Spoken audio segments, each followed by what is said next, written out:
Thanks for coming out tonight. My name is JB Mack, and I'm the project manager for Southwest Region Planning Commission's Regional Housing Needs Assessment. Tonight's program, can we start the PowerPoint actually? And do our remote attendees today also? We have tried it out. Bear with us for 1 second to get everything rolling. Is it being screen shared, maybe? My understanding is that it is. Is it being screen shared? Yeah, this is screen shared. Can you flip to, or can we?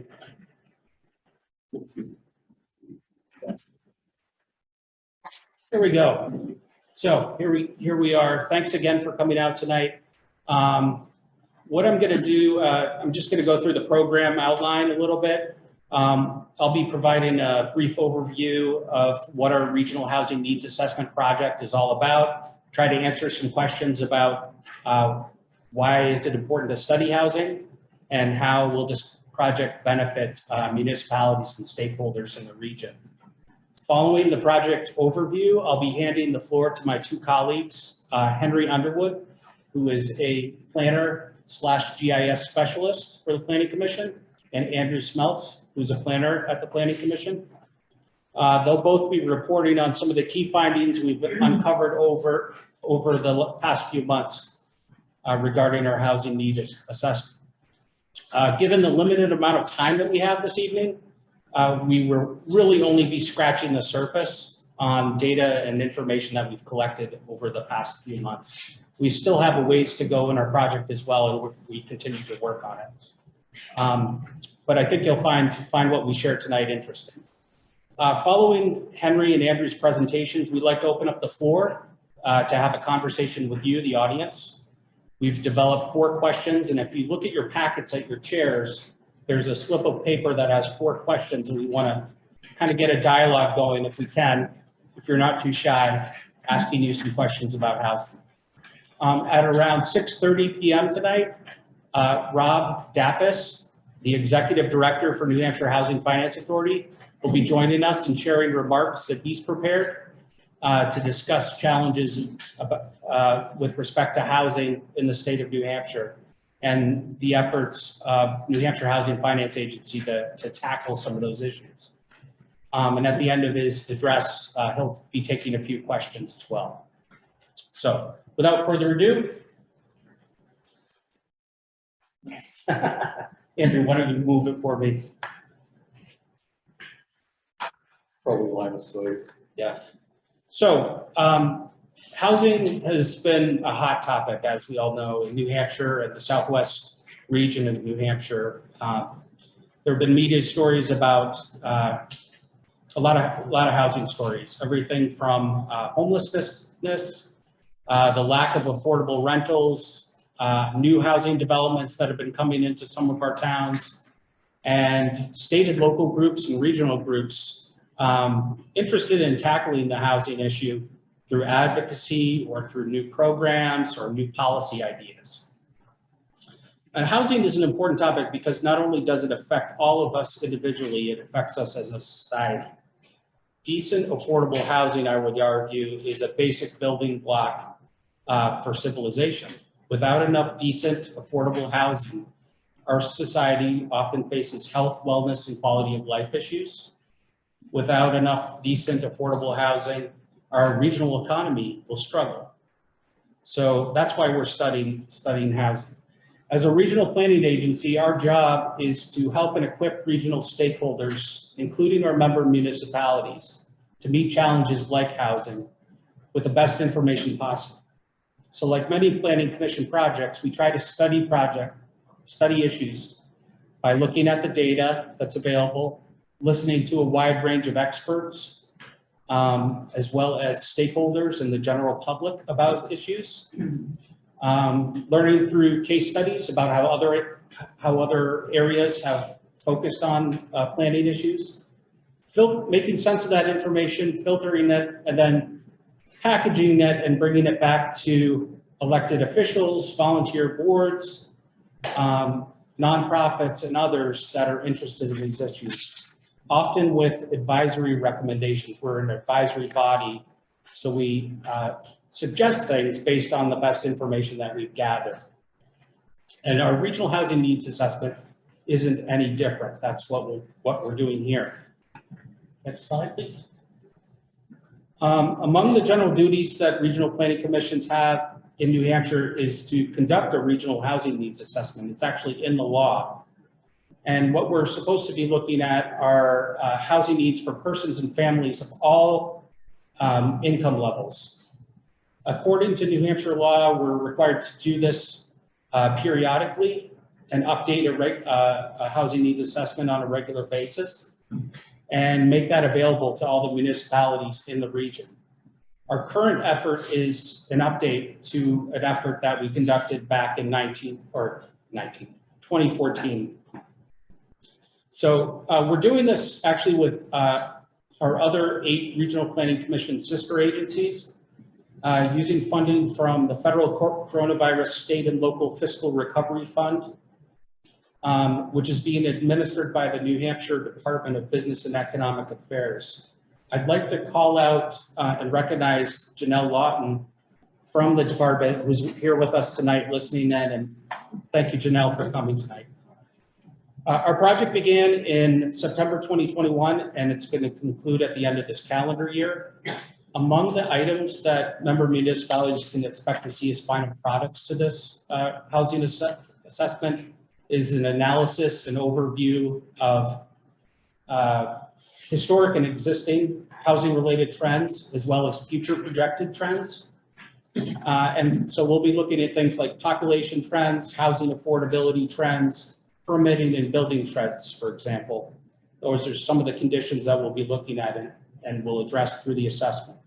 We'll also be doing, the assessment will include measures of housing need, including an existing and projected housing gap analysis. And you can expect us to also look at future trends, expected trends, such as how our aging population is likely to affect our housing issues in our region as well. Why did you look at me when you said that? Oh, did I? I'm sorry. I was thinking it everyone. Jeez. Thanks for the levity. Well, we'll also be analyzing opportunities and barriers to housing. So we'll be looking at things like workforce challenges, materials costs, housing materials costs, the availability of infrastructure, and so on, those kinds of things. And finally, one of the products I think a lot of municipalities will look forward to is something that we're calling a toolbox, which is basically a collection of different tools that municipalities or other regional housing stakeholders could use to address housing issues. We get that information from looking at other case studies, as I've mentioned before. So looking at things we can do through regulations, through new investment funds, models for housing commissions and coalitions, those kinds of things.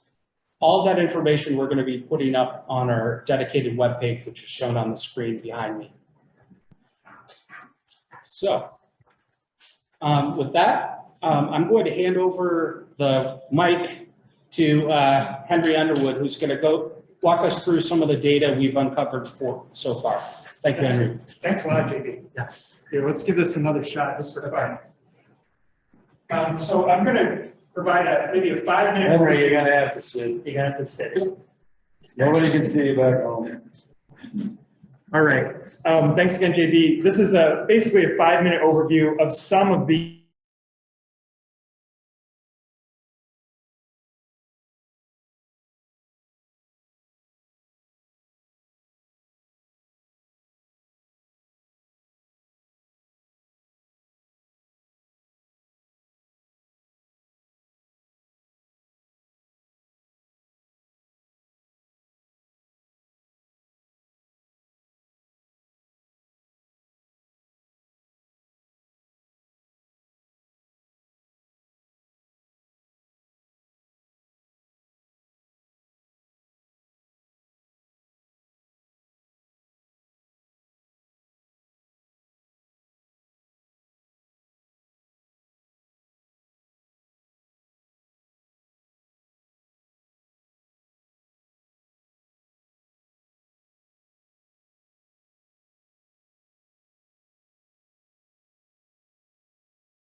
Can you hear me, Rich, and folks hear me on Zoom?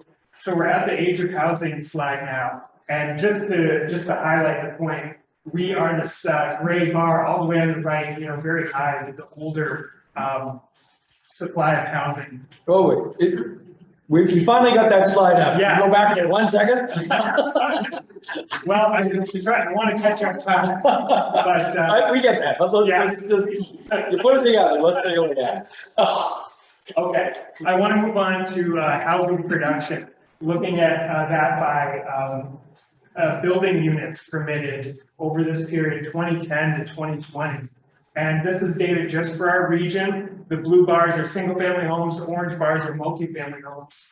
And the 2 points are, we're seeing a rebound in the production of single family homes. If you look at the past 9 years, all 8 of them have been increases. So there's a lot of consecutive, building growth in single family home production. And on the multifamily side, there, in particular, some larger projects, which mean the proportion of multifamily compared to single family is pretty big. Of the 1,900 or so units showing here, almost 900 of those were multifamily. Next, just touching on population trends, the decennial census just happened and took a while for the data to come out, but here it is. And we're seeing a continued trend towards lower population growth. And in fact, between 2010 and 2020, our region shrank by a couple hundred people.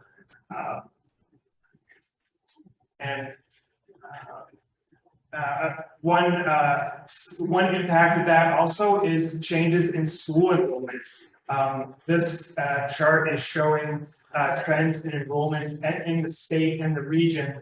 And essentially over this period, 2013 to 2021, we're both seeing about a 10% decline in school enrollment. Wanted to touch on prices and wages. In the last couple of years, home prices have exceeded their kind of pre-boom, post-bubble price. And in 2021, the median sale price for a home in our region was $271,000. Median monthly rental costs in the orange have experienced significant increases, especially in the last 2 to 3 years, as well as very low vacancy rates. And where are wages in all this? In the blue line, weekly wages have seen steady growth, although not adjusted for inflation, and are currently at about $1,000 in our region. Kind of hand in hand with the pricing and supply is affordability. As we often say, when a household pays more than 30% of their household income on housing, they are cost burdened. So we use that as a metric, a bar. And when we look at our region, there are a couple initial observations. We're the bars on the right here, but in Southwest New Hampshire, homeowners are more likely to be cost burdened than compared to the state as a whole or the nation. Although renters appear to be doing a little better than the state or the nation. They are in an orange bar, much higher than homeowners. But bottom line, there's over 12,000 households in our region that are at that cost burden threshold, and that's before you factor in things like transportation costs. Lastly, we've taken a preliminary look as a result of a mapping exercise. And for one, we learned typical zoning ordinance is about 50 years old, no surprise to you. And most of the region's land, about 92%, that's permitted for single family homes, whereas only a small percentage is available for multifamily development. So these are some stats I wanted to have everyone think about a little bit tonight, and we'll be expanding on these throughout our assessment. Next, I want to turn to Andrew to report on some of the public outreach activities. Yeah. Thanks.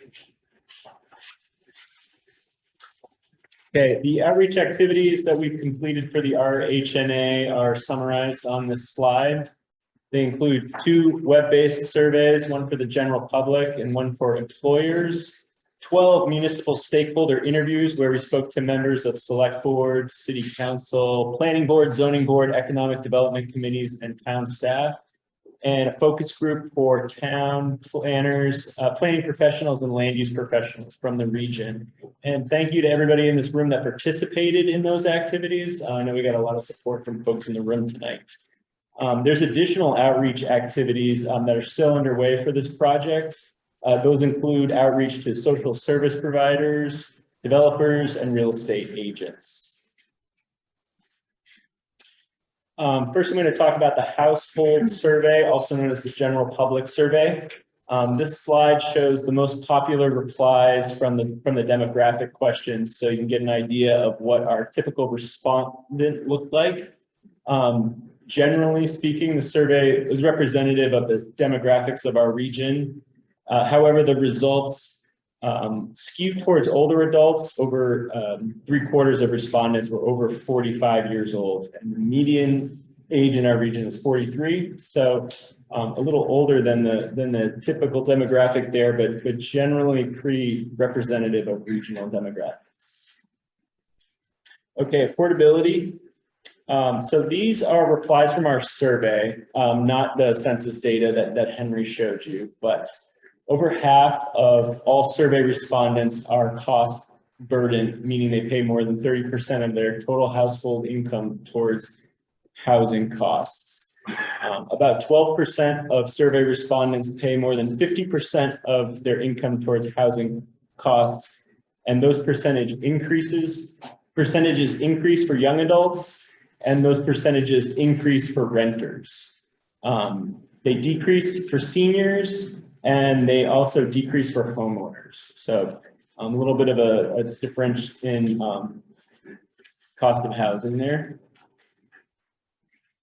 We asked one question in our survey about current housing type and compared it to another question about preferred housing type. Single family home is the most common response for both current and preferred housing. Missing middle housing is the second most popular category, and that refers to house scale buildings with multiple units. And this category includes smaller multifamily houses, ADUs, and townhouses. Larger multifamily is broken out as a separate category. All right, we asked survey, are you looking for housing? 21% of respondents said yes to this. And of the 21% who are looking for housing, most of them are looking for single family homes. So there's a high demand for single family home that was coming across in our survey. And we asked respondents, does your current housing meet your housing needs? And a majority, 51%, said yes, my housing meets my housing needs. 14% either disagree or strongly disagree with that statement, meaning that their housing does not meet their needs. And if you look within that group, that 14%, 3/4 say that they're looking for a single family home. So again, the high demand for single family home coming through in our survey. And the next survey we did was the employer survey. I'm going to go over it briefly. We got 57 replies. The most common businesses were construction, education, healthcare, and social services, and professional technical administrative services. And of the businesses who replied to our survey, a majority of businesses reported financial loss in the last 5 years due to staffing shortages. A majority of the businesses described housing options as very limited, and a majority of businesses said that the housing supply shortage impacts their ability to keep and attract workers. High housing costs and low availability of housing were identified as top factors impacting business ability to attract, retain workers in the survey. And let's go to the last one. So this is a quick summary and a preliminary analysis of the survey data and the housing data sets as well. Complete analysis will be coming along with more information. It's going to be available when the RHNA is complete at the end of the year. So check back to our project webpage to find out more information about when that will be available. Thank you. Thank you, Andrew. So due to our technical difficulties, we don't have as much time as I was anticipating to have an audience conversation, but I would like to maybe point to the first question of our questions. After hearing Henry and Andrew's presentations, I'm curious if anyone in the audience found any of the data that was shared interesting, shocking, kind of what you expected, those kinds of things. Cheryl Mayberry. I think lack of availability of housing. I do homeless liaison work with a school district that encompasses 5 towns. And I've had my workload has quadrupled in the last year alone with people struggling to find affordable housing, being evicted for a myriad of reasons or needing to change homes, being displaced. And they're just all struggling. There's a lot of families out there, and I don't see most of them, but the ones I can capture, I feel and see their struggles. So I'm not surprised by the limited amount of housing that's available, and the rental costs are astronomical. Struggling families cannot afford what the landlords are charging for rent. Thanks. Yeah, that's definitely something that has rung true. And one of the things I think Henry talked about, and I think Rob will get into this as well, is the vacancy rate right now for rental units, and I think ownership units too. You know, we have vacant units in our region, but a lot of them are seasonal or vacation homes, so they're not exactly vacant. They're just vacant for part of the year. So there's a lot of pressure. In the back, Ivy. Hey, thanks. One of the things that I noticed on your early slide was we talked about the fact that it's that vacancy rate thing, that there are more vacant units than the national or state average. How many vacant units, and are they, is it your sense that they're mostly seasonal? I think that, Henry, is that something that you can answer for us? A little bit. You're right that in New Hampshire, most of the vacancy is for seasonal or what they call recreational use. And we'll be providing that in our assessment, not just at the regional level, but the town by town level. So a clarification question on that. So the overall vacancy rate, does it exclude those types of housing? Those are considered vacant. If it's So when we say there's a 1% vacancy rate, that 1% includes recreational housing or that type of housing?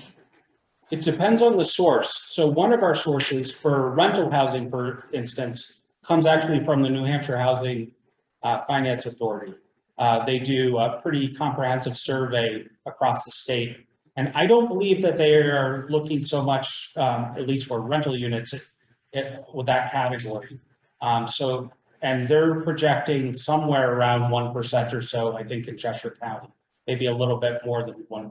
Because it's But when you're looking at the census, skewed. yeah, when you're looking at the census, a lot of it's contingent on when the sample surveys are sent out, and who's in that housing at the time.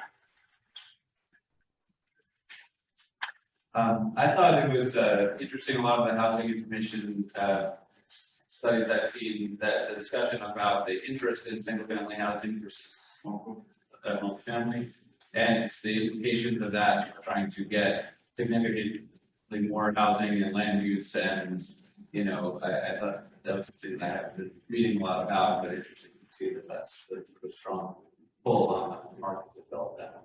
Yeah, I speculate that, and this is just speculation on my part, that a lot of people, it's almost maybe a cultural bias that people see themselves living the American dream and having a single family home rather than being in a multifamily unit with neighbors nearby.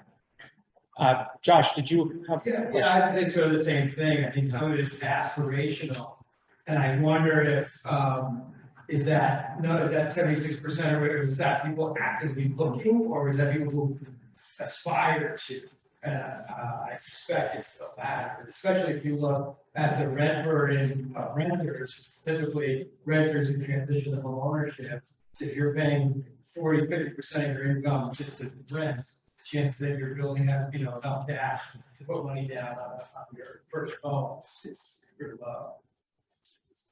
That's correct. It's their aspirational and preferred choices. And we didn't ask if they were in the process of looking. It was more, well, what was the question exactly? I guess it was. The last few months, have you looked for housing? Have you looked for, so I guess they were looking, yeah. Camilla, and then we'll. I didn't realize how many ancient houses there were. We admire them, historic buildings. Yeah. But knowing what we know now about fuel costs, insulation, that multiplies the cost, whether it's landlord or owner. Yeah, It's sort of a dead end possibly too, in this area. Really redo it now. I found that really interesting too. Wasn't aware of that until Henry uncovered it, that, you know, 20 compared to the country and even compared to the state, we have much older housing stock. Mr. Penn? Yeah, to piggyback off of that, did you say, one of you guys said, zoning ordinance is 50 years old? Henry? Yeah, and that's, there's a big range, but that's kind of the average of our 34 towns. So I'm 33, so that. So is that based upon when it was initially adopted? Correct. All right, so we gotta be careful about that. That's right. Yeah. These things are maintained and updated, but so that's the date of adoption. Mark? And then we'll. Will the data be disaggregated by municipality in the final report, or is it currently available? Yeah, I mean, as you know, the Regional Planning Commission, we represent municipalities. We're here to provide technical assistance to municipalities. So where we can, we will try to disaggregate the data and make that available to the towns for their own planning purposes. There will be some forms of data, such as the survey, for instance, where the sample size is maybe too small to rely on it. And you'll want to use the regional data for your own local purposes, probably. Ivy Van, did you have another comment or question? I did. One of it is, I wonder about that isolation of single family home, how much of that is related to the, quite frankly, abysmal state of the most rentals in the area, A. And B, yes, the zoning ordinance are 50 or 60 years old, and in theory, yes, they have been worked on, but I strongly suspect that most of them still have all the threats of the exclusionary zoning that they were warned from. So, there's my Over here. This is a little bit different question. We are a aging community. We in Harrisville, over 51% of our people are over 55 years old age. Is anybody projecting out what housing needs might be, or what the population and ages might be when this baby boomer generation passes? Because this is a big leap bump in our population, and I'm on the 1947, at the beginning of the baby boomers, and they go for another 20 years anyway. So at some point in time, we're all going to go. And what's gonna be left behind? Is there gonna be a simple, or is there gonna be another increase in baby population? And people being old enough to buy homes, like kids. Yeah, well, I heard a couple comments in there. One is that, well, and it's related to our aging population. One is what kind of housing would be appropriate for seniors? I think, you know, what we've heard in the past is that, I think, and maybe Tim, correct me if I'm wrong, but I want to say that a state policy or maybe unofficial policy is aging in place. Most people want to age in place if they can. And that's pretty tough with the kind of housing stock that we have. But we're typically talking about first floor living if possible, more accessible spaces. You know, and also low maintenance and easy mobility around your house, but also outside of your home. Being in a neighborhood where you can easily get to visit with your neighbors or get to the corner store or whatever it may be. So those are the kinds of things I think we're thinking about. We are interestingly working with a demographer who's working with all the regional planning commissions in the state. And if things continue the trajectory that they're going, we do expect to see, if there isn't enough in-migration into our region, we do expect to see a lowering of population and demand, I guess, on the housing itself. But a lot of that is contingent on what happens in the next 10, 20 years. And it's hard, we don't have a crystal ball to determine what they're doing. There are certain efforts that are going on right now to try to be more of a welcoming community and bring in new employees into this region. So that's something that seems to be in the forefront of a lot of employers' minds, and they've been talking about that quite a bit. I noticed the time, and I want to, if it's okay with everyone, to move on in our program. I want to introduce our featured presenter tonight, Rob Dapice. He's the Executive Director and CEO of New Hampshire Housing. And Rob Dapice joined New Hampshire Housing in 2014 and served in various roles in the Management and Development Division until 2021. Before that, he was a project manager for North Branch Construction and a captain in the U.S. Army serving in Iraq. Rob serves on the board of directors of the Business and Industry Association of New Hampshire, Waypoint Board of Trustees, New Hampshire's Children's Lobby, and his town's planning board. He's a resident of Kentucky. He earned a bachelor's degree from Dartmouth College and a master's of business administration from the University of New Hampshire. He's a graduate of Leadership New Hampshire class of 2017, and the U.S. Army Ranger School. Please welcome Rob Dapice.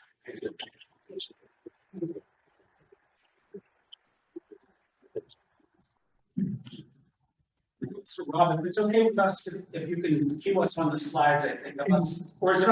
Try them over. I'm never sure where to point it. Like this? Front arrow? Yeah, okay. I did. Thank you. Unless somebody was pressing the button behind there to make me feel powerful. That's what I wanted. Yeah. Well, good evening. Thanks so much for having me, and thanks for that very kind introduction, JB. It's good to be here, and I will start with, well, I guess I moved past the title slide already. The title of this presentation was New Challenges and No Easy Answers, which I came up with the new title while I was listening to that last data-rich presentation and some of the comments about it, which is, here's the weatherman to tell you which way the wind is blowing. I think a lot of you are very familiar with the housing challenges in the community already. I'm going to give you a little bit of additional data that we've sort of discovered and reported on recently, talk a little bit about efforts that are underway to help with some of the housing challenges across the state and in this region, and then talk about why it's still so difficult. Am I doing okay sound-wise? Can everybody hear me? All right. Okay. Before I get any farther, I just want to, like, on a quick personal note, I do not have a background in planning, but I've sort of aspired to be a planning geek at times in my life. When I moved up to New Hampshire after I got out of the Army, I was working for a construction company and started volunteering for Plan New Hampshire because we didn't have any work, and they were like, look, go hang out with architects, engineers, planners, see if something falls out of their pockets and see if you can stir up some work. And I found it fascinating. You know, as a bike commuter, I was sort of like, it was a really eye-opening experience to learn why places are different. Some places are more pleasant and feel safer to walk or bike around than others. And so I kind of came to it late in life, but I credit that volunteer work with Plan New Hampshire for helping me get to know the state much better, and certainly gave me an appreciation for the work, whether paid or volunteer, that all of you do. I think that it can be a thankless job. I know from my own service now on the town's planning board where I live that, you know, this is probably not the only evening meeting for a lot of you this week. And sometimes you deal with angry villagers and things like that. So I just want to say thank you. And while it may be thankless, it certainly is important. And before I forget, there's a question about the rent survey that we do and whether the vacancy rate reflects vacation units or recreational units or whatever. So it doesn't. You know, a unit that's vacant because somebody's keeping it as a second home would not count as a vacant unit in that survey. Okay, that's the table of contents. I think I've got about 15 or 18 slides, and then I'll try to move through them fairly quickly and have time for Q&A if it works with you all. I just want to sort of orient you to who we are if you're not familiar with New Hampshire Housing.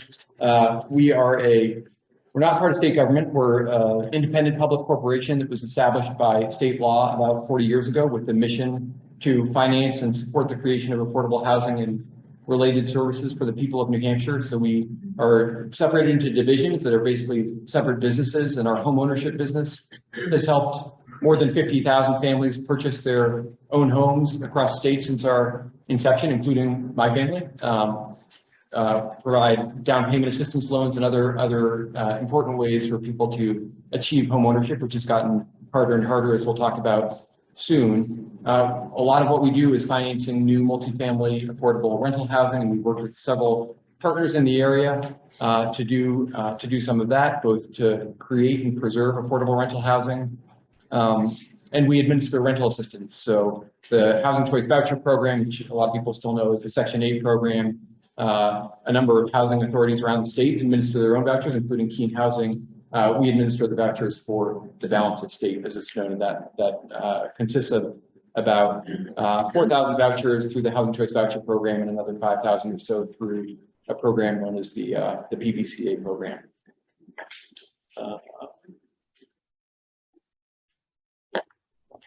Sorry. So this is sort of an overview of some of the challenges that we see that are contributing to what I think will be sort of elucidated in more detail on the coming slides. But certainly we've seen, and I should say this information is from the Housing Market Report that we just published, so it's on our website now. The home prices have gone up a lot. That's coincided with a sudden increase in interest rates. We already had a really low inventory of homes for sale, and that has made it harder for people to move into their first homes.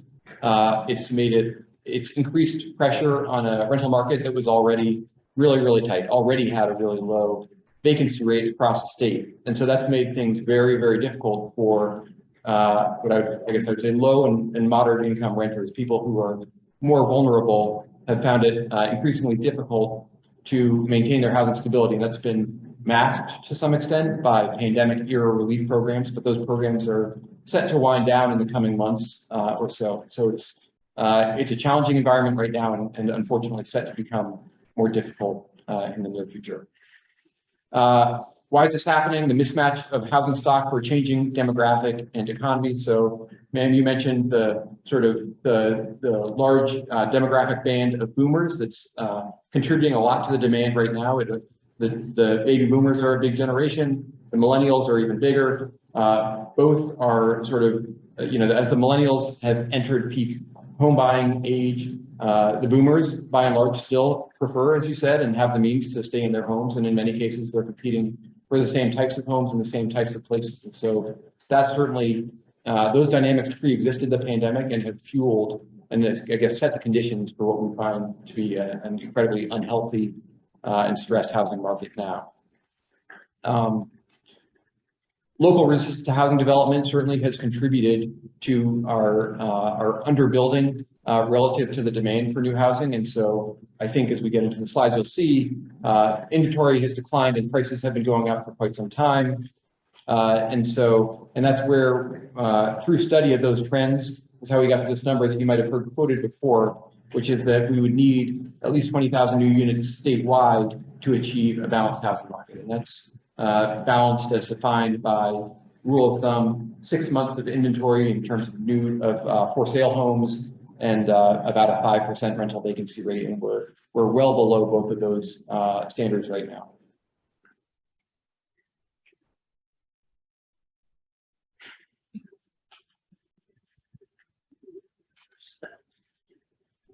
Awesome, thank you.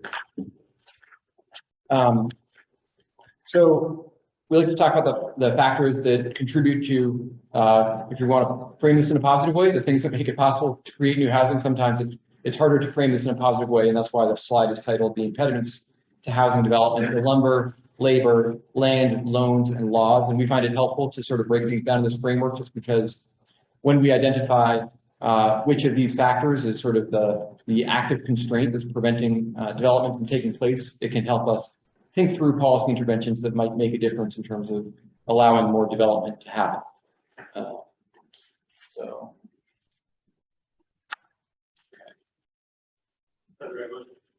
Yeah, I think so. This is more just kind of telling you what you're about to see. So maybe we can move past this slide.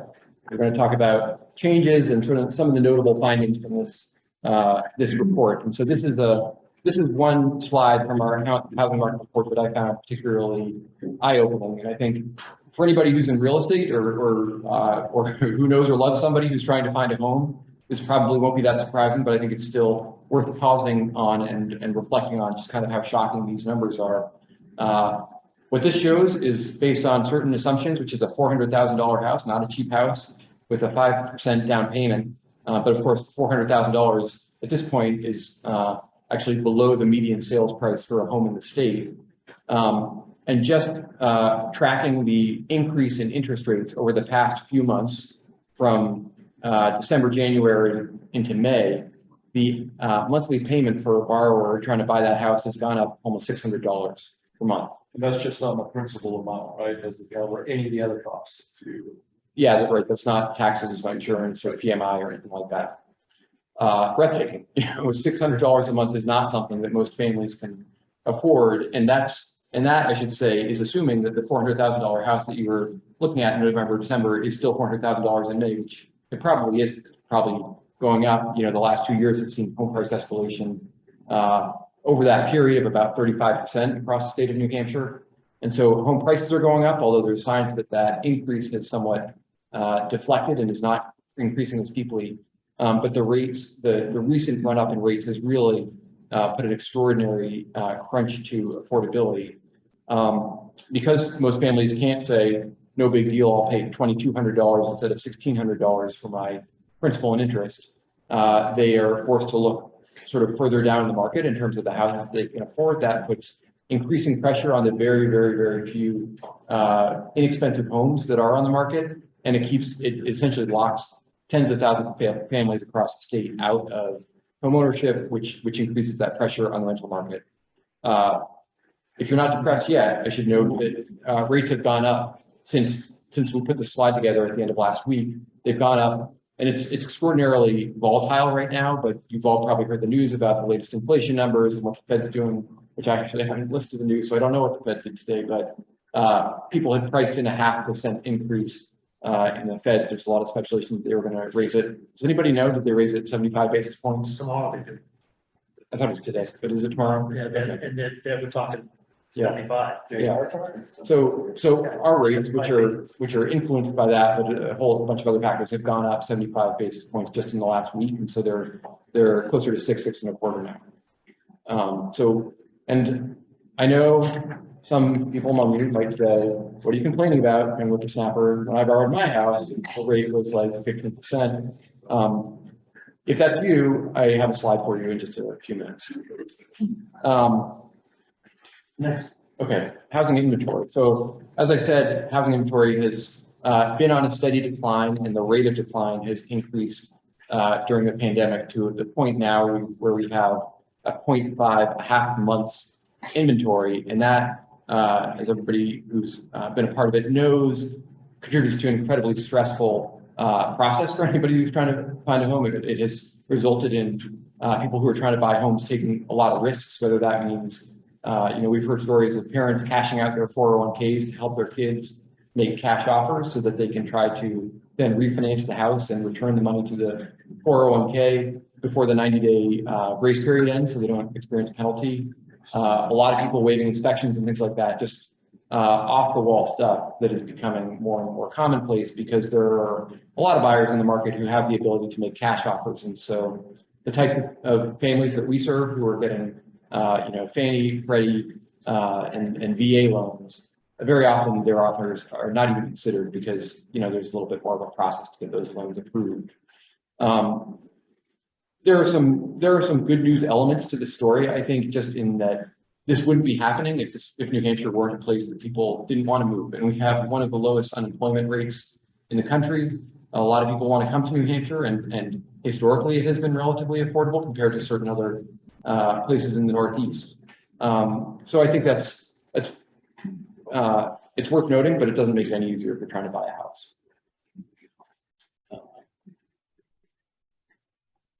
This is the slide I wanted to show to anybody who says that we should be planning about 6.25% interest rates, because it's true that rates are still historically low, and that at certain times in the not so distant past, there have been mortgage rates in the 6, 8, 12% range. But this run up in home prices, as I said, about 35% in the last 2 years, is truly unprecedented. And so it's one thing to afford a house with a 12% interest rate, knowing that you can probably refinance when the valuation is sort of somewhere down lower on the chart here, but to see how much it's gone up, and while wages have increased somewhat, it hasn't certainly kept pace with this kind of increase, I think helps understand the kinds of challenges people are facing now. To talk just a little bit about the factors that have driven this increase in sales price, because I think this is something that I haven't heard an expert who predicted this kind of thing. I mean, sure, it was already kind of, there was a steady increase in home prices going on well before the pandemic, right? And some people would have said that was unhealthy and unsustainable, but to see it then tip upward to the point where it's increasing 20% a year has made a lot of us scratch our heads. Part of it is certainly the pandemic, and while what that means, different people have different opinions. We try to base our opinions in fact, and we have not seen, we'll get to another slide here a little bit later that talks about the statistics relative to the number of home buyers coming from out of state. We haven't seen a dramatic trend in more home buyers coming from out of state. However, people's preferences have changed. That may reflect, that may result in different patterns of migration within the state. People who are working remotely, at least part of the time, may be more willing to pay more of their household income for their homes in order to have room for a home office. And I think we've seen a fair amount of what they call FOMO as well, particularly as rates have started to pick up. Household savings went up during the pandemic, and so a lot of people had the ability to still afford things over these past 6 months, and they have done so. So demand has not really slackened as rates have picked up, and as prices have accelerated over the past year or so. People's mindset seems to have been, it's a lot of money, but I can still afford it, so why don't I try to get into this market before it gets even worse? That may be reaching a tipping point. As I said, we've seen evidence that the demand in the market is slackening, not because people don't need a place to live, but because their ability to just keep paying and paying and paying more of their income on their mortgage has kind of been exhausted. Another input, the L in the math equation that we showed earlier is building materials, and this is something that got a lot of press, I would say, earlier in the pandemic. Softwood lumber is the index that's shown here, and you can see extraordinary peaks, sort of two weird peaks during the pandemic. A lot of softwood lumber goes to Home Depot and Lowe's type places where people do home remodeling, and a lot of that happened during the pandemic, combined with supply chain difficulties and tariffs, led to like a tenfold increase relative to, well, it's like fivefold relative to a few years ago, but a really significant increase, enough so that it was actually driving increases in costs for home builders. I mean, there's a lot of costs that goes into creating homes, and lumber is just one of them. But this is just an indicator. There are other material inputs that have increased in cost, and while we've seen the lumber prices come down somewhat, a lot of things that drive costs upward for home builders have not come down. One of those, interestingly, I would say, is actually time. And so every builder knows that time is money, and that being on site costs you money, just the equipment that you're renting and the carrying costs of the land, if that's your business model.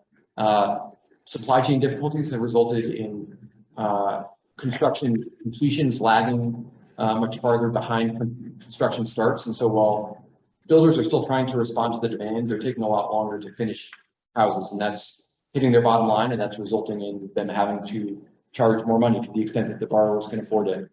To date, the borrowers have been able to afford it, but that, as I said, is sort of getting squeezed from the other end because rates have gone up so much. And so while new home starts have been fairly robust, that may be changing.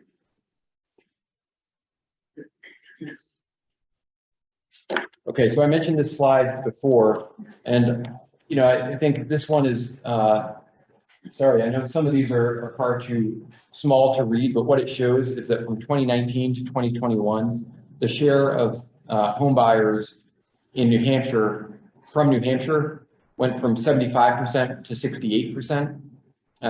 From Massachusetts, went from 15% to 19%, and from other states besides Massachusetts and New Hampshire, went from 10 to 12.5%. So a change, but you'll see not a terribly dramatic change. And actually 2022 so far shows a downturn in the percentage of buyers from Massachusetts. I think this is a nuanced story, and the anecdotes you hear about how our place is being flooded by people from Boston or New York City or fill in the blank don't necessarily capture that nuance. Remote work is definitely a factor in what's going in the crazy story that is housing and home costs right now, but it can't really be reduced to an anecdote as simple as everybody's just coming here from Boston. But I'm curious to hear what you all are sort of experiencing and seeing on this particular topic, because it is one where you hear a lot of opinions. So maybe we can get to that in a minute.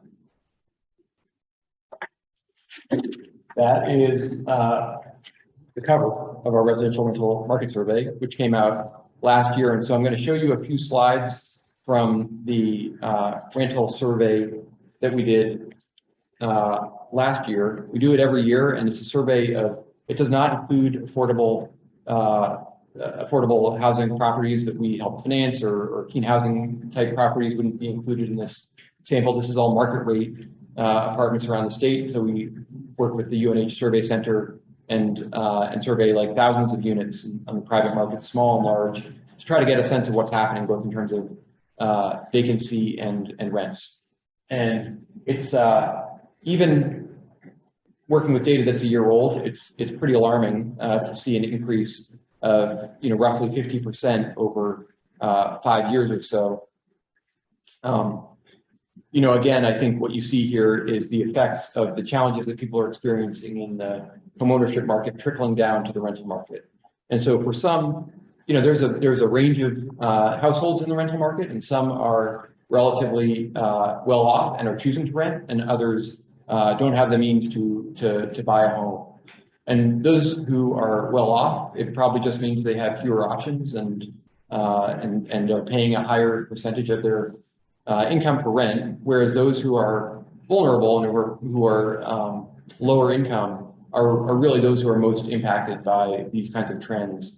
And so again, this is the kind of thing that can result in people becoming homeless. And it's heartbreaking when you hear the anecdotes about people experiencing $300-400 increases in rent essentially overnight. Perhaps the building changes hands, maybe there's some light renovation done to the property, but we're hearing stories like that all over the state. And I think that's that is already reflected in the numbers that you see across the survey, and we'll be interested to see. We're in the process of sort of closing out our data collection for this year's survey, so we'll have more information on what happened over the last 12 months in sometime in July.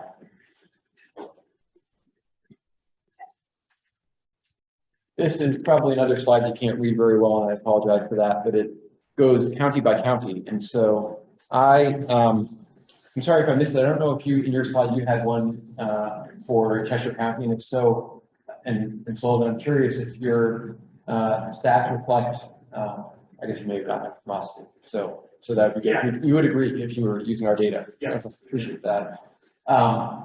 This shows the median rent in each county and the percentage increase over 5 years. So this actually does reflect a lower increase in Cheshire County compared to other counties in New Hampshire. It shows a median rent for a 2-bedroom unit of $1,100 and a 5.3% increase from 2016 to 2021. Again, I'll be curious in the conversation to hear if people think that's accurate. As you get into the smaller sample sizes, it's possible that there's some variation in accuracy and things like that. I have a lot of confidence in the statewide numbers. That might be somewhat underreported, and we'll see what comes out in this year's survey. But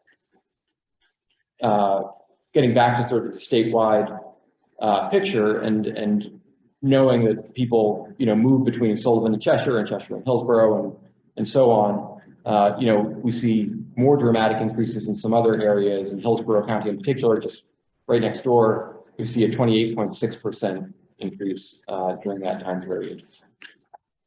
Around half of the region that we serve as a planning agency is western half of Hillsborough County. Oh, okay. Yeah. Sorry, I should know my math better. Oh, no, that's quite not actually enough. Yeah. But we tend to notice that in the data that we utilize is that Western Hillsborough is increasingly more and more similar to Cheshire than certainly Eastern. Yeah. Which stands to reason. The urban nature of Hillsborough County and towards east. Right. Interesting. Thanks.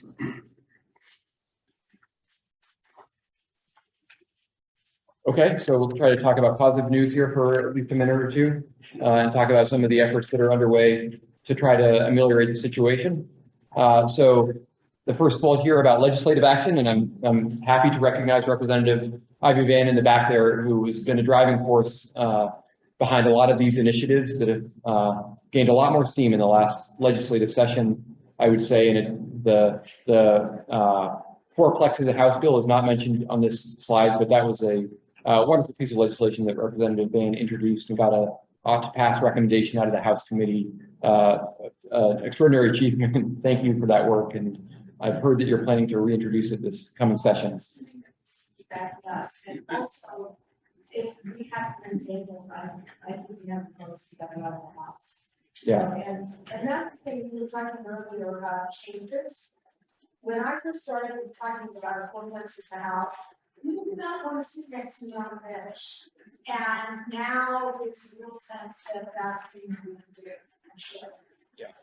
Thank you. And I suspect you're familiar with it, but if you're not, the fourplex as a House bill, and Representative Van can probably talk to it in much greater detail than I can, basically says on any lot zoned for single family homes that has water and sewer, you can have all the same dimensional requirements that you would for a single family home. You can apply appropriate parking requirements, but you can't discriminate against a multi-unit building up to 4 units relative to a single family home. So if you could build a 5,000 square foot house on that lot, which I'm seeing a lot of in Hopkinton where I live, then you can build a 5,000 square foot fourplex. And so, looking forward to seeing what's next for that initiative. Some initiatives did get passed, and HB 1661 is the House bill that basically became a Christmas tree upon which all other legislative initiatives the Senate wanted to get done were foisted in the crazy final weeks of the legislative session. That included some important pieces of Senate Bill 400, which started its life as the Affordable Housing Community Toolkit, which came out of the Governor's Bipartisan Task Force in 2019. That included a range of included voluntary training that's going to be provided by BEA. They already do some, but they'll get some more resources to do additional training and a few other changes that maybe I won't get into right now. The Housing Appeals Board, which has been now up and operational for a couple of years, withstood some attempts to repeal it in the last legislative session. And that, again, I'm probably speaking to an audience that is more expert in this perhaps than I am, but I'll say the Housing Appeals Board has been the subject of a lot of sort of misperceptions and misunderstanding about what its role and the scope of its authority. It doesn't have the authority to overturn or change local zoning the way the court would, but it's an expedited and less expensive route for either party, either the developer or abutters, to appeal a decision of a local land use board rather than going to court and having it take months and tens of thousands of dollars. Accessory dwelling units. So a few years ago, the state, of course, adopted a law that required municipalities to allow ADUs under certain circumstances. We've been curious for some time about what impact that has had statewide, and so we're engaging with the consultant to study that sort of on a municipality by municipality basis. And we'll be curious to see, you hear some people saying this is really not making any difference at all, but then sometimes you hear others say that there's more of this going on than we realize. So we're interested to learn more about that. Invest New Hampshire is an initiative that's gotten quite a bit of media attention because of the eye-popping numbers attached to it. That's the governor's initiative to spend $100 million in support of various housing programs. That includes a $60 million capital grants program, a $30 million incentive fund that will reward municipalities that issue permits quickly for housing projects, and then a $5 million demolition fund and a $5 million municipal grant program that is intended to provide assistance to municipalities, essentially somewhat similar to, I think, the MTAG program that you may be familiar with, which basically municipalities can apply, hire consultants, and get help in updating their zoning regulations. I wanted to make a brief mention of employer-assisted housing because it's another example of an area in which we see stakeholders coming to the table who haven't been historically. And so there's a few promising initiatives. The Upper Valley initiative that the corporate council of the Upper Valley has sort of just gone public with is exciting. It's a loan fund that a number of major employers in the area are contributing to, and it's going to provide low interest loans to developers of affordable and workforce housing in the Upper Valley. There's another group working up in Berlin and Gorham that's got a lot of buy-in from major employers in that area and is working to develop some different types of housing in the area. And out on the seacoast, we've seen some employers kind of go it alone, but historically, a lot of businesses that have had trouble with employees and their housing needs have done it kind of on the supply side by trying to provide either just paying more or providing down payment assistance or something like that. What we're seeing in the seacoast in a couple of cases is supply side. I got that mixed up. Sorry. They're doing supply side. They're creating new housing, which is unusual, where they're partnering with developers. So we're excited to see those businesses come to the table because they recognize the need for more housing and realize the degree to which it is impacting their growth. The zoning atlas. I wanted to mention this because I think the zoning atlas is a really important project that will provide accessible, informative depth to some of the information that you shared on the sort of age and disposition of zoning ordinances in different municipalities around the state. This is modeled on the work of an organization called Desegregate Connecticut, which has done a statewide zoning map that you can click on anywhere and look at what's allowed. And it's in Connecticut, although it's a more urban state, I think purple is the color that reflects single family zoning. And it looks like 90% of the area of Connecticut is zoned only for single family housing or something like that. They probably have the stats on the website. don't quote me on that, but it's cool to check out for yourself. And so St. Anselm is doing good work with a great team of partners to try to stand up a similar undertaking in New Hampshire. Sorry, I know I'm spending a lot of time on the slide and everybody's hot, but NERAP and the Homeowner Assistance Fund, I want to mention these two initiatives because these, while they're temporary, have been really essential sources of support for people who have struggled during this pandemic. And we, New Hampshire Housing, under contract with the state, have partnered with the CAP agencies, of course, including SCS here in this area and Southern New Hampshire Services, to administer this program statewide. It's provided rental assistance to something like 18,000 households across the state over the last 14, 15 months and paid out over $160 million. So a remarkable investment in helping people stay housed during the pandemic. And that program is still operational, still available for people to apply to and get assistance.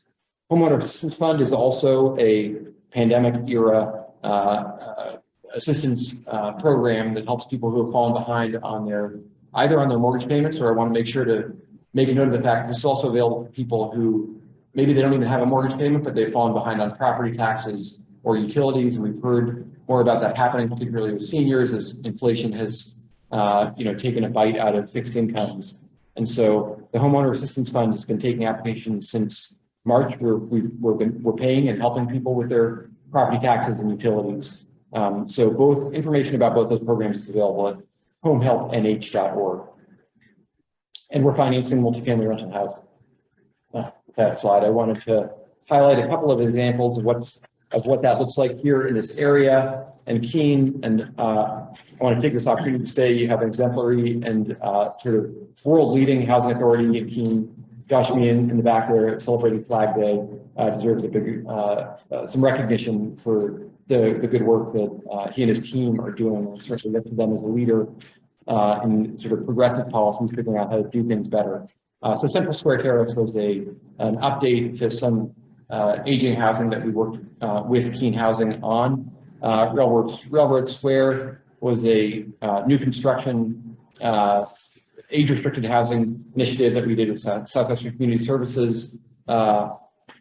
Sullivan House I thought was worth mentioning because it was a partnership with the county and the Department of Corrections in Chester County to provide recovery housing and transitional housing for people coming out of the county jail, primarily people who had been in the Trails program for substance use addiction treatment. And I have a lot of respect and admiration for the leadership that the county and corrections department provided in that case to ensure that those folks had a stable place to go complete their treatment and sort of get back on their feet as they finished as they got out of jail. And then two others, which you may or may not be familiar with, that we have financed. One was a modular new construction project in Walpole called Abenaki Springs Family Housing and 44 units. And another was up outside the area, but in Lebanon, the Tracy Community Housing Project, which I thought was worth noting because I think it was the first net zero multifamily housing development in New Hampshire. That means there's enough energy generated on site to run all the things, heat, hot water. There are the graphics that are associated with the relief programs that I just talked about. I don't think I need to talk much more about those. And here, some more positive notes as I sort of wrap up here to recognize we talked about some of the multifamily rental housing construction and preservation initiatives that are underway. There's also a lot of good community-based initiatives that are underway. And my colleagues, Ben Frost, George Regan, now Sarah Reitzman has joined us as a community engagement director. And so they've been involved in some of these initiatives. So that is it. Into my presentation. I don't know how I did with time. I hope that's all right. But I'm a lot of ground. Yeah, very good. Very good. Thank you.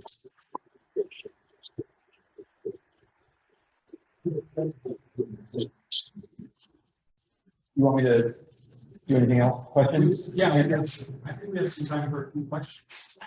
Yes. Depends on what Josh is gonna boot us out.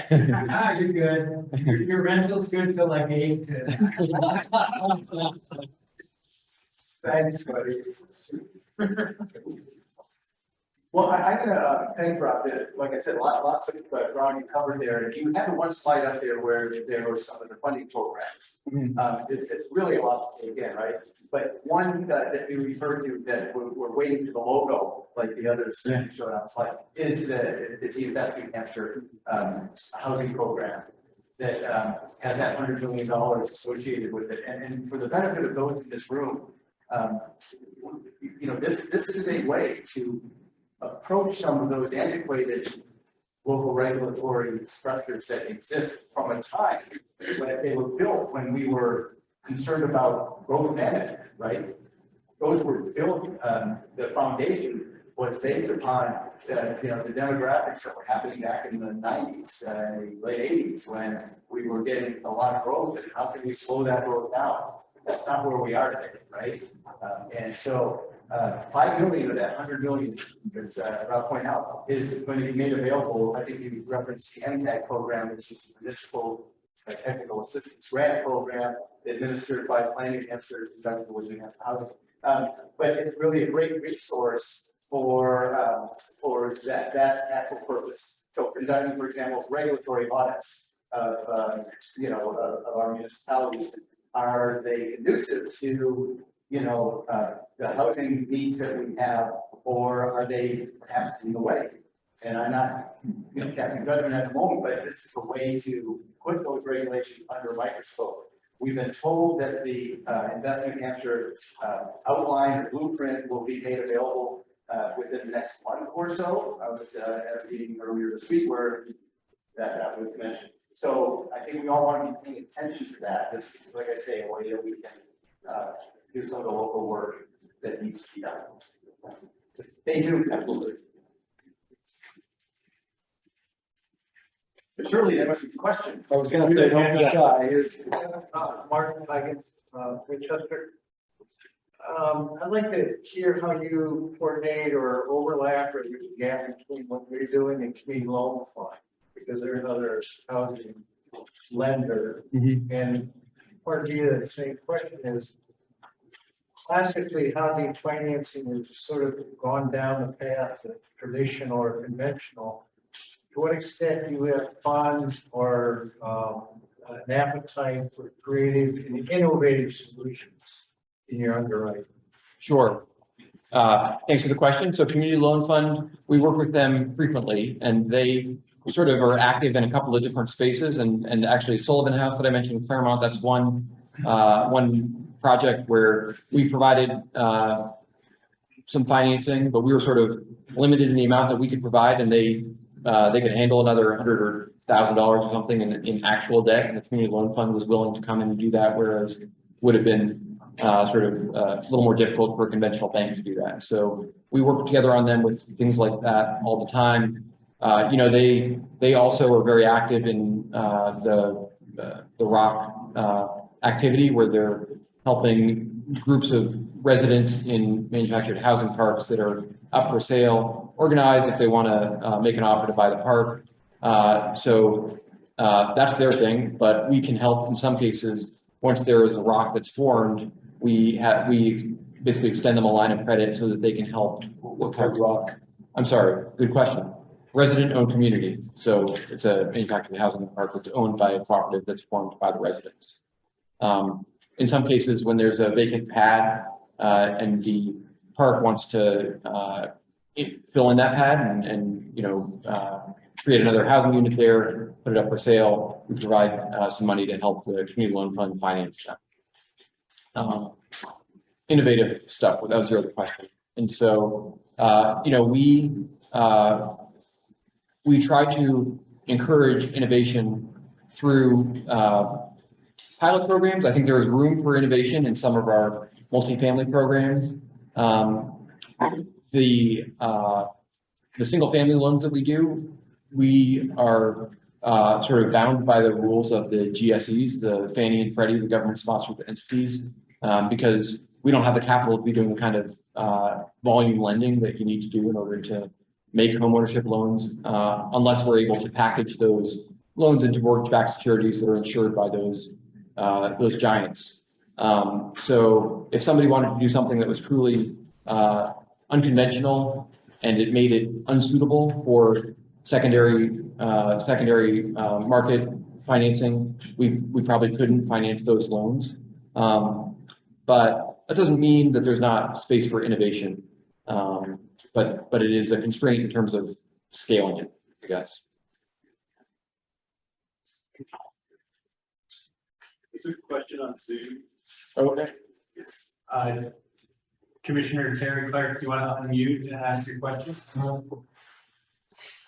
Oh, yeah, thank you. Well, first I want to recognize the gargantuan task that the commission is tackling here tonight, and thank Rob for taking the time and explaining some of the nuances that we probably don't even understand.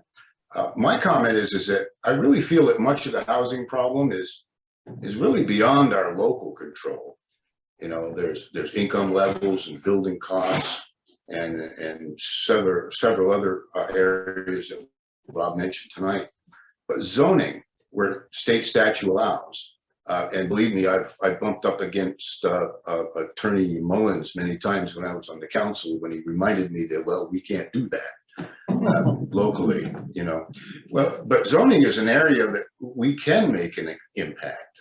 You know, for example, in Keene, there are only 2 zoned areas that allow mobile homes. And as far as I know, there aren't any that allow small house concept kind of things. And also, there are very few areas that allow multifamily development. And there's also, you know, local boards also adopt universal building codes almost automatically, and that increases costs dramatically. So considering that income levels are such that many people, they're really not just bumping up against affordable income housing ratios. Many are well beyond it. And I really hate to think that attracting outside people is the answer, because that also poses the problem of gentrification and pricing current residents out of the market. So, you know, we can advocate for subsidized housing, but, you know, history shows us that that isn't sustainable unless we have a revenue source that doesn't rely on property taxes. My question for Rob is, do you think we should concentrate on the things we're authorized to do locally first, and then advocate, you know, to federal governments to find solutions to the factors that are really beyond our control? Before that, I want to comment on when you were talking about employer housing. Cheshire County has started to, we rent a house in Keene to house visiting nurses, and we plan 3 or 4 more units in the new EMS center in Swansea for that purpose as well. So in any case, so are many of the things here beyond our control? Yes, they are. Many of these things are beyond your control, Clark. And I think your earlier question about whether it made sense to focus on the things that you can control first and do advocacy later. I mean, I guess I'm not here to prescribe advocacy for anybody. That's a personal choice in terms of what policies you believe are the right ones to address the crisis that I think we're all sort of observing here. But it certainly makes sense to work on the things that we do have within our control. And you know, at the local level, zoning is pretty important.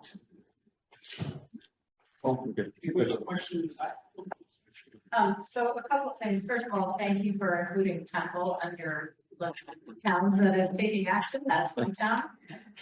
I have a couple of points in your rental survey. So we know anecdotally that there are rentals in Temple. Mm-hmm. We know that there are ADUs that probably didn't get permitted and are not reported. Do you include towns like Temple we don't have town water, we don't have town sewer, we don't have multifamily zoning. Yeah. You know, we have 3 acre minimum, 6 if you wanted to do a detached ADU.